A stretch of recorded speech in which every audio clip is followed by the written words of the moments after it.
지난해 폐업 신고를 한 사업자가 역대 최대 폭으로 증가했습니다. 내수 부진에다 고금리 현상까지 길어지면서 소상공인들의 폐업이 증가한 건데요. 당장 이런 요인들을 상쇄할 뚜렷한 반등 요인도 없어서 올 하반기에도 이 같은 상황은 계속될 것으로 보입니다. 이상훈 기자입니다. 16,700제곱미터 규모의 창원시 합성동 지하상가. 상가 입구부터 문 닫은 점포가 잇따라 보입니다. 두세 곳 걸러 하나씩 점포가 비었는데 비닐과 현수막으로 내부를 가렸습니다. 새 점주를 구한다는 안내문이 곳곳에 붙어 있지만 제때 점주를 구하지 못하고 있습니다. 창고로 쓰고 있잖아요. 새를 갖다가 놀리더니 다른 분들한테 창고로 해가지고. 시외버스 터미널을 낀 지상의 상권도 크게 다르지 않습니다. 유동 인구가 많은 터미널 바로 옆 핵심 상권인데도 1층부터 4층까지 건물이 통째로 비었습니다. 대로 맞은편에 있는 1층 가게에도 임대 광고가 곳곳에 붙어 있습니다. 지금이 폐업률이 더 많습니다. 그래서 고금리 또 상환 대출 안 되는 분들, 원금 상환 이자를 같이 해야 되는 분들은 더 이상 가게를 하지 못하고 폐업을 많이 하고 계십니다.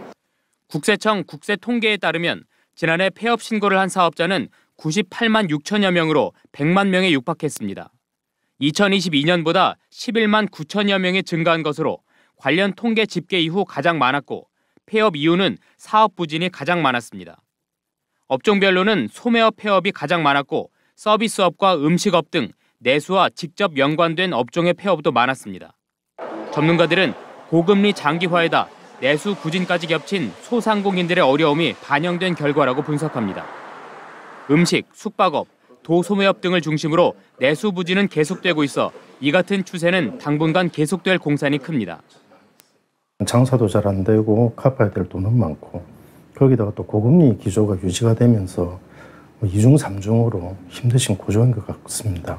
그동안 힘들었던 부분은 충분히 상쇄하고도 남을 만큼 매출이 신장이 되게 되는데 그러기에는 반면 기획재정부는 최근 발표한 경제 동향에서 내수 회복 조짐이 가세하며 경기 회복 흐름이 점차 확대되는 모습이라고 긍정적으로 전망했습니다.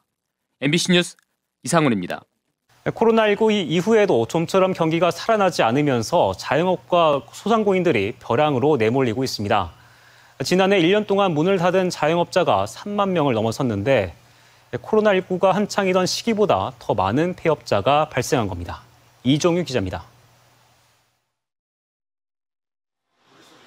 소상공인 대표를 지낸 임규철 씨는 코로나19 사태가 터지기 몇 달 전 음식점을 개업했다가 지금도 어려움을 겪고 있습니다.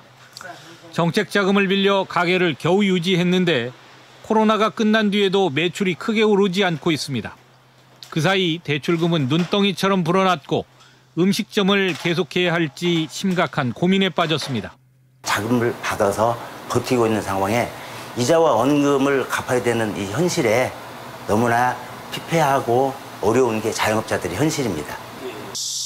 코로나는 사실상 끝이 났지만 소비가 살아나지 않고 있어 소상공인과 자영업자들이 버텨내지 못하고 있습니다. 국세청 국세통계 포털에 따르면 지난해 전북 지역에서 폐업한 사업자는 3만 1,016명으로 1년 전 2만 7,323명보다 13.5% 늘었습니다. 코로나로 소비가 위축된 2020년, 2021년과 비교해도 지난해 폐업자가 더 많습니다.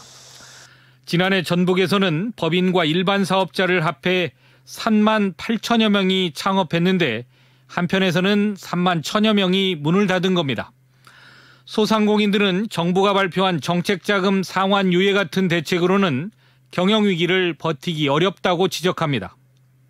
지금이라도 늦지 않았으니 손실보상을 제대로 이루어주고 이자 감면 내지는 이자가 없이 버틸 수 있도록 정부에서. 그럼에도 당국의 지원은 저금리 대출이나 이자 차액 보전 등에 그치고 있어 대출 원금조차 갚지 못하는 상황에서는 그림의 떡일 수밖에 없다는 게 소상공인들의 호소입니다. MBC 뉴스 이종휴입니다.